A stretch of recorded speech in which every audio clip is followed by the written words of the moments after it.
Comitel ricerca un programmatore per ampliamento organico. Luogo di lavoro Pordenone. Titolo di studio in ambito informatico. Buona conoscenza gestione database. Dimestichezza con linguaggi di programmazione, in particolare linguaggio C, Java, JavaScript, PHP. Per candidature inviare curriculum a info@mediatriveneto.com oppure telefonare allo 0434 31 63 25.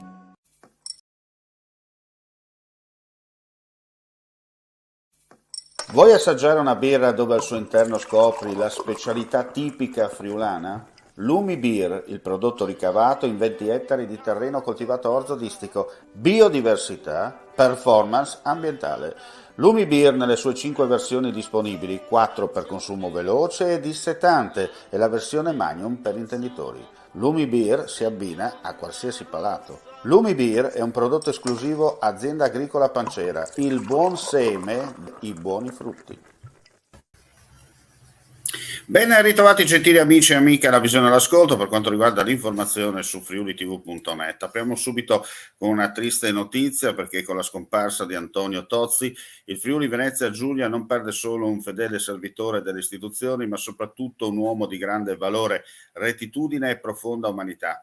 Una persona che sia nello svolgimento del proprio dovere sia nella vita privata ha saputo essere d'esempio a tutti coloro che gli stati vicini a cui assenza non potrà essere colmata. E con queste parole che l'assessore regionale alla sicurezza Pierpaolo Roberti esprime a nome della regione Friuli Venezia Giulia le più profonde condoglianze alla famiglia del già questore di Gorizia e Udine Antonio Tozzi, deceduto nella notte.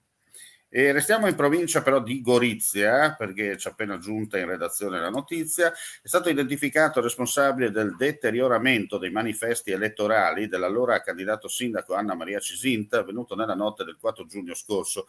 Le telecamere di videosorveglianza installate in tutta la città per garantire la sicurezza dei monfalconesi hanno consentito di individuare una donna a 65 anni, monfalconese pure lei, che intorno alle 2 del mattino ha strappato i manifesti degli appositi tabelloni che erano stati posizionati in via San Polo nel periodo della campagna elettorale, abbandonandoli poi a terra. La donna è stata denunciata alla Procura della Repubblica di Gorizia e sanzionata per danneggiamento dei manifesti elettorali ai sensi dell'articolo 664 del Codice Penale.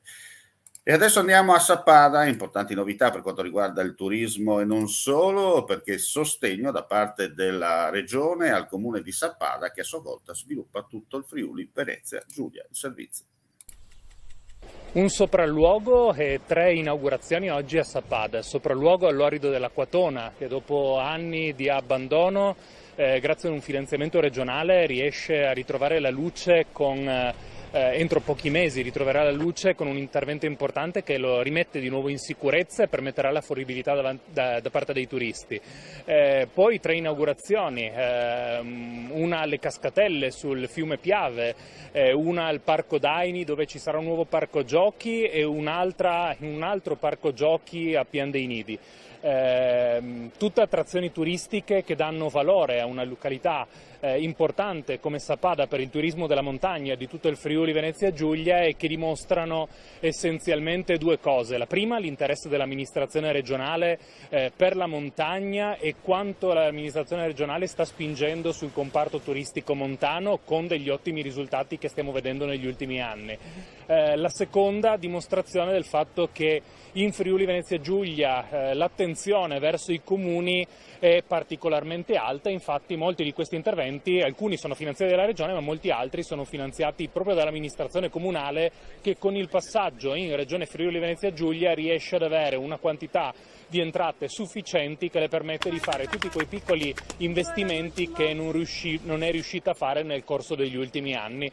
Quindi sicuramente questo sarà un ottimo biglietto da visita per il nostro Friuli Venezia Giulia e un orgoglio per tutto il comparto turistico regionale.